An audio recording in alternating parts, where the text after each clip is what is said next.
ABS-CBN may bonggang anunsyo kay Daniel Padilla. Mainit na pinag-uusapan ngayon sa ilang mga social media platforms at ilang mga entertainment news sites ang panibagong update patungkol sa controversial actor na si Daniel Padilla. Mainit na pinag-uusapan ngayon sa ilang mga social media platforms at ilang mga entertainment news sites ang panibagong update patungkol sa controversial actor na si Daniel Padilla. Sa kabila ng mga pambabatikos at panghuhusga na pinagdaanan ni Daniel Padilla mula sa mga netizens na nag-iisip na siya ang may kamalian na nagawa kaya nauwi sa hiwalayan ang mahigit dekada nilang relasyon.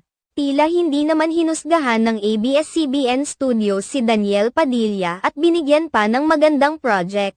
Inanunsyo na ng ABS-CBN ang pagkakaroon ng panibagong serye ni Daniel Padilla na sisimulan na rin ang casting at taping nito. Ilan sa makakasama ni Daniel Padilla sa nasabing project ay